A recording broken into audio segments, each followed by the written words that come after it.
कि हम इस दौर में रह रहे हैं कि सुप्रीम कोर्ट का हमारा चीफ जस्टिस यूनियन के बारे में ऐसी बात कर रहा है। वो कह रहे हैं कि लेबर यूनियन जो है हमारी इंडस्ट्रियलाइजेशन पे बाधा करता है। आप देखिए कि यूनियन इतना ज़रूरी है कि यूनियन से ये डरते हैं, छात्रों के यूनियन से डरते हैं, मज़दूरों के यूनियन से डरते हैं, किसानों के यूनियन से डरते हैं। यहाँ पे ये भी कहना चाहूँगी कि JNU जहाँ आज देश में कोई भी छात्र संघ मौजूद नहीं है, अगर है भी तो कोई भी प्रोग्रेसिव छात्र संघ मौजूद नहीं है, वहाँ पर JNU इनको खलता है। मैं इसका एग्जाम्पल इसलिए इस तरीके से देना चाहूँगी कि इनकी जो थियोरी है कि पढ़ाई अगर अच्छी करनी है तो महंगे फीस होने चाहिए, महंगे इंस्टीट्यूशंस होने चाहिए, तभी एक बेहतर पढ़ाई हो पाएगी। उस थियोरी को JNU फॉल्सिफाई करता है और उसको बरकरार रखता है JNU SU। एक का भी होना बहुत बड़ी बाधा होती है इनके पूरे प्राइवेटाइजेशन में। एक का भी आवाज़ उठाना इनकी फांसीवादी वेव को रोकता है, इसलिए JNU SU इनको खलता है। जब हम स्ट्राइक के लिए जाते हैं, मैं ये बताना चाहूँगी कि आज हमारी यूनिवर्सिटी में स्ट्राइक था और बेहतरीन तरीके से हमने स्ट्राइक ऑब्ज़र्व किया और स्ट्राइक सक्सेसफुल रही। और हर एक क्लास में कई बार स्टूडेंट्स जब डर कर वहाँ बैठे होते हैं अपने प्रोफेसर से, जब हम जाते हैं, एक छात्र भी जब खड़ा होता है, यही एक की इतनी वैल्यू है कि एक छात्र भी जब खड़ा होता है तो बाकी सारे छात्र खड़े हो जाते हैं और प्रोफेसर नाराज़ होकर बाहर जाता है या उसको मजबूरी में बाहर जाना पड़ता है और स्ट्राइक सक्सेसफुल होती है। एक की इतनी कीमत है। अब यहाँ पर किसी ने, सारे साथियों ने लाइब्रेरी की और FRT की बात की। उस बात को मैं दोहराते हुए ये कहना चाहूँगी कि लाइब्रेरी किसी भी संस्थान की, किसी भी एजुकेशनल इंस्टीट्यूशन की सबसे कीमती, सबसे इम्पॉर्टेंट, सबसे डिफाइनिंग बिल्डिंग होती है। हम आपको वेलकम करते हैं, आप आइए, JNU की लाइब्रेरी का सूरत हाल देखिए। अंदर जाने की भी बिल्कुल ज़रूरत नहीं है, आप बाहर से देखिए कि किस तरीके से लाइब्रेरी की खिड़कियां टूटी हुई हैं। हमारे ऑफिस ऑर्डर्स में लिखा है कि हमने 20 लाख रुपए बर्बाद कर दिए। आप जाइए, 20 लाख रुपए अगर हैं आपके पास, हमारी किताबें वहाँ गल रही हैं, धूप और बारिश में आप वहाँ पे शीशा तक नहीं लगवा सकते। और साथियों, मैं ये भी बताना चाहूँगी कि जब हम मशीन की बात करते हैं, एक मशीन ही तो लग गया। वो मशीन JNU के छात्रों पे बहुत भारी पड़ने वाला था। वो मशीन पुलिस की दम पर लगाया गया था और अगर हम उसे वहाँ नहीं रोकते, अगर हम वहाँ प्रोटेस्ट नहीं करते, तो बहुत दिन दूर नहीं था कि हमारे हॉस्टल्स के बाहर वो मशीन पुलिस की दम पर, पुलिस की एक गाड़ी आई थी, पुलिस की 10 गाड़ियाँ ये हमारी यूनिवर्सिटी में बुला के गर्ल्स के हॉस्टल्स के सामने भी कर्फ्यू टाइमिंग्स लगाते, वहाँ पर भी मेट्रो गेट्स लगाते, फेशियल रिकग्निशन टेक्नोलॉजी लगाते। एक महिला होकर मैं इसका पुरजोर विरोध करती हूँ कि मेरे आने जाने, मेरी मोबिलिटी को बार बार कोई चेक करे, मुझे बार बार ये दर्ज करना पड़े कि मैं कब निकल रही हूँ, कब बाहर आ रही हूँ। टेक्नोलॉजी की आइडियोलॉजी भी होती है। मशीन जिसको ये इतना बचा रहे हैं, इन मशीनों की आइडियोलॉजी भी होती है। हमारे ही कैंपस में आपको पहले कॉमरेड्स ने बताया कि स्कूल ऑफ लाइफ साइंसेज में क्या हुआ था, और ये सिर्फ स्कूल ऑफ लाइफ साइंसेज में नहीं होता है, हर स्कूल में ये हो रहा है, जहाँ पे एडमिशन तो ले लिया जाता है लेकिन रोस्टर का सिस्टम कुछ ऐसा है कि वो उन स्टूडेंट्स को रिजर्व सीट्स पे एडमिशन तो देंगे, लेकिन 2 महीने बाद या 1 सेमेस्टर बाद उनको निकाल बाहर करेंगे और बोलेंगे हमने तो रिजर्वेशन फॉलो किया है, लेकिन वो सीट्स कन्वर्ट हो जाएंगी जनरल सीट्स में, अनरिजर्व सीट्स में।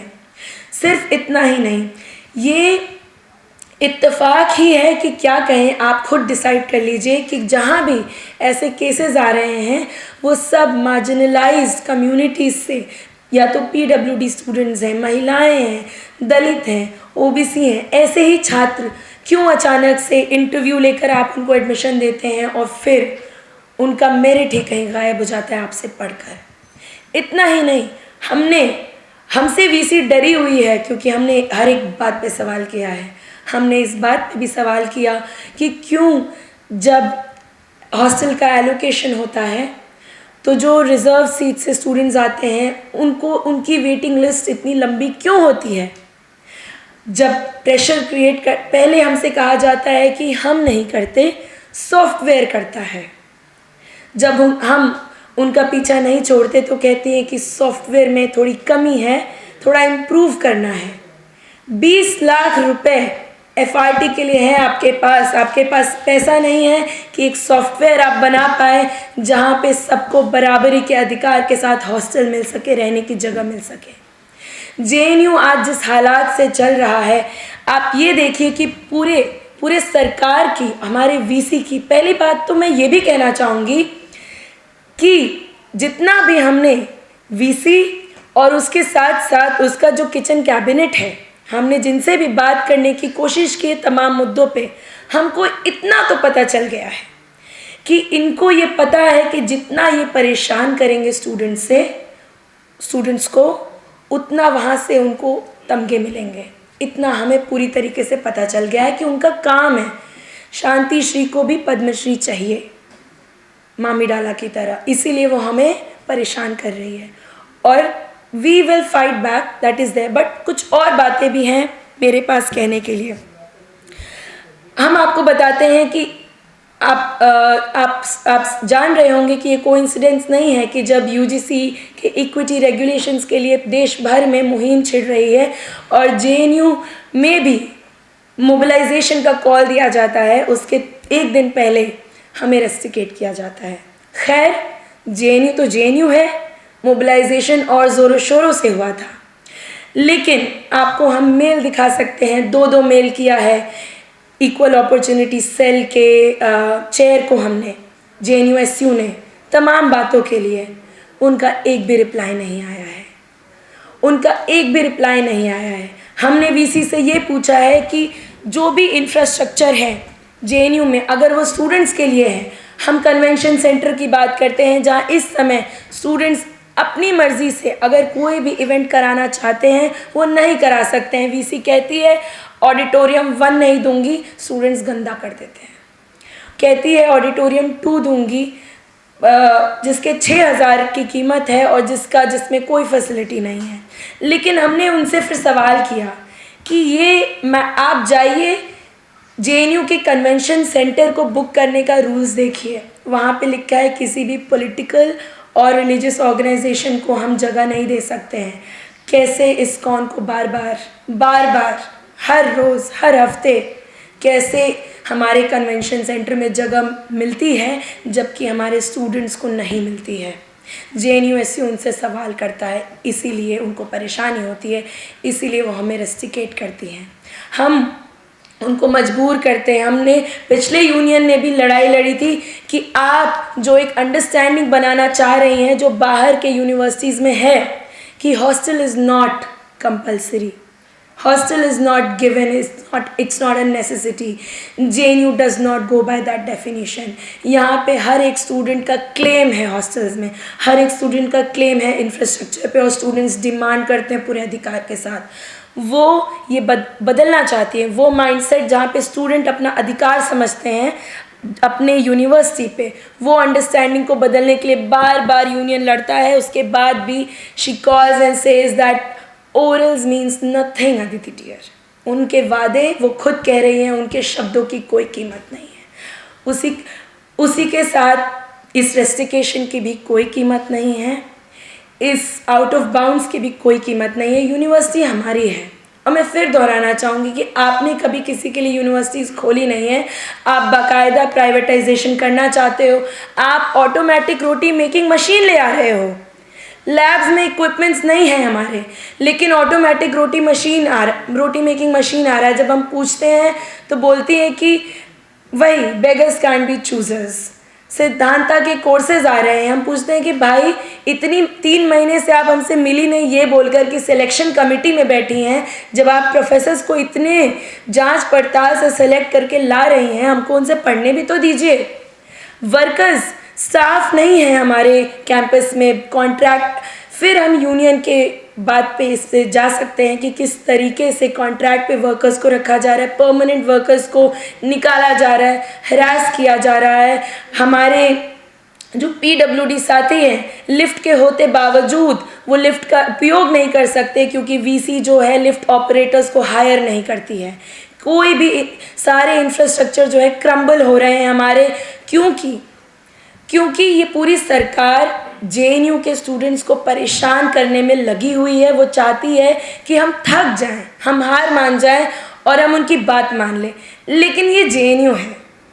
जेएनयू के स्टूडेंट्स थकते नहीं हैं। आप जेएनयू के पॉलिटिक्स की बात यही है कि हम बात करते हैं, हर मुद्दे पे स्टैंड लेते हैं और हम थकते नहीं हैं। और हम जेएनयू हैं, हम इनके हर किए धरे पे हर बार उगे हैं, फिर उगेंगे। और जेएनयू पे जो इन्होंने हमला किया है, जेएनयू एसयू पे जो इन्होंने हमला किया है, जेएनयू उससे और मजबूती से उभरेगा। ये हमारा वादा है, ये हमारा दावा है। और वाइस चांसलर को हार माननी पड़ेगी और उसके साथ साथ उसके पूरे प्रशासन को हार माननी पड़ेगी, सरकार को हार माननी पड़ेगी। हम जितना भी हमको डराएं धमकाएं, सारे स्टूडेंट्स जेएनयू के इक्विटी रेगुलेशंस के लिए लड़ेंगे, रोहित एक्ट के लिए लड़ेंगे, वीबीएसए के लिए लड़ेंगे, अपने यूनियन के लिए लड़ेंगे। और एक दिन ऐसा आएगा, हर यूनिवर्सिटी में यूनियन होगा। जेएनयू एसयू खड़ा रहेगा और ये सबको हिम्मत देगा। हर यूनिवर्सिटी के स्टूडेंट्स, आज तेजपुर यूनिवर्सिटी में पंजाब यूनिवर्सिटी के स्टूडेंट्स अपने सेनेट के लिए लड़े हैं, तेजपुर यूनिवर्सिटी के स्टूडेंट्स लड़े हैं अपने यूनियन के लिए। हर जगह लोग लड़ रहे हैं, जीत रहे हैं। हम भी लड़ेंगे, हम भी जीतेंगे। और इनके जो हैं गिनती के दिन बचे हैं। आप इन चीज़ों को रिकॉर्ड करिए, रखिए। ये सरकार भी झुकेगी, वीसी भी हमारी बात सुनेगी। जेएनयू में हमेशा से बाहर रही है, बाहर आएगी। स्प्रिंग का मौसम आ रहा है, बोगनविलिया हर जगह खिलेगा और आउट ऑफ बाउंड्स सिर्फ और सिर्फ वीसी होगी। शुरू करने से पहले उन सारे साथियों का नाम लूँगी। आप मेरा नाम जानते हैं, आप गोपिका का नाम जानते हैं, सुनील का, दानिश का। इसके साथ साथ हमारे पूर्व अध्यक्ष नीतीश, वो भी रेस्टिकेट हुए हैं, आउट ऑफ बाउंड्स हुए हैं 2 सेमेस्टर्स के लिए और 20,000 का फ़ाइन उन पे भी लगा है। उसके अलावा 8 ऐसे स्टूडेंट्स हैं, मैं उनका भी नाम लेना चाहूँगी। Comrade Antariksh, comrade Arjun, comrade Dawood, comrade Zeeshan, comrade Chandan, comrade Divya, comrade Krishnapriya, comrade Utsah. इन सब पर भी वहाँ पर खड़े होकर, प्रोटेस्ट साइट पर खड़े होने के लिए भी आज जेएनयू प्रशासन जो है फ़ाइन लगा रहा है 19,000 का। उनके ऑफिस ऑर्डर्स में लिखा है कि उन्होंने स्लोगनियरिंग की है, इसलिए उनको इसका भुगतान करना पड़ेगा।